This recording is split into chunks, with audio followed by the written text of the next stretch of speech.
Hi, I'm Vanessa Garofalo, and this is from the Memoirs of a Modern Librarian.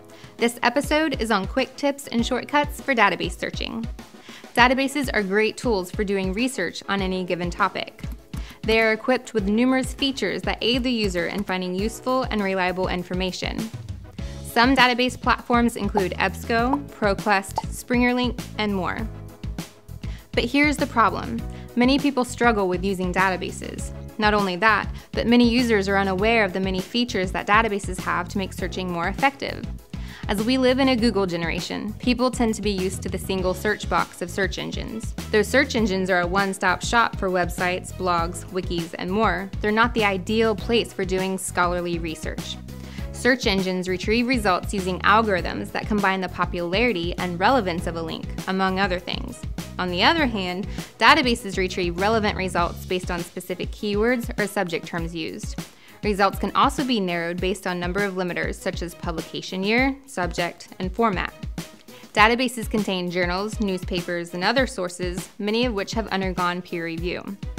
Many times, a person sees the default basic search page of a research database, and it reminds them of the single search box they see when using search engines. And the catch is, they're not the same. So here are a few tips and shortcuts for using databases. Tip number 1. Try using the advanced search within a database. This gives you more than one box and allows you to search several relevant keywords at once. Tip number 2. Use the Boolean operators and/or not to combine your keywords in a single search. Okay, so now I'm sure you're asking yourselves, what are Boolean operators?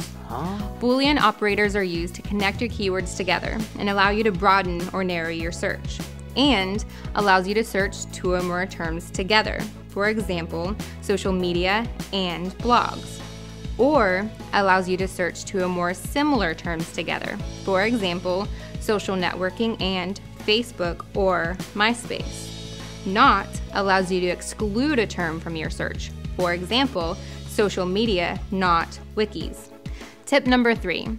If you know you're looking for the entire article, check the box next to the full text limiter. This will give you the results that include PDF or HTML full text of the resource.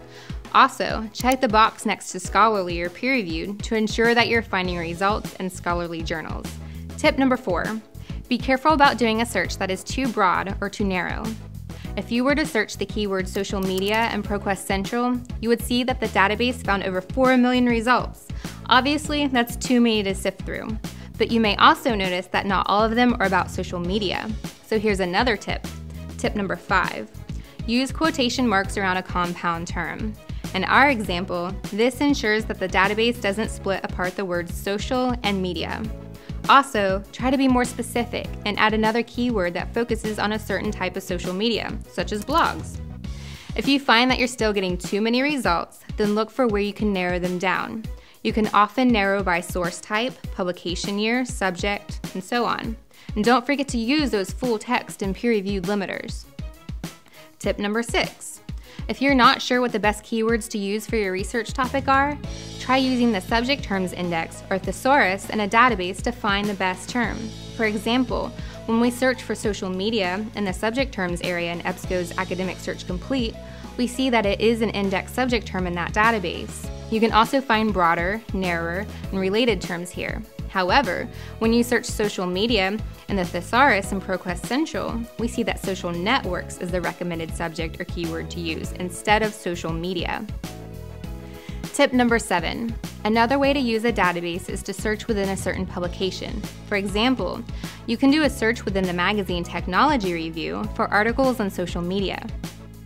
Once you find an article you want in a database, you can save, print, or export it. But a great shortcut that will help you in the long run is the Cite feature. The Cite feature that many databases have allows you to first select the citation style you want, then it will create the citation that you would use on your references or works cited page in a paper. This is a huge time saver. So there are a few tips and shortcuts to help make your database searches a little easier and more effective. Just remember that using research databases is not an exact science. For the most part, it's simply trial and error. But take the time to explore the different features that databases have and try to do more focused searches. It will save you a lot of time in the long run. As always, if you need help throughout the research process, don't hesitate to contact a librarian for help. Thank you for watching this installment of From the Memoirs of a Modern Librarian. Be sure to check out our other videos for your information needs.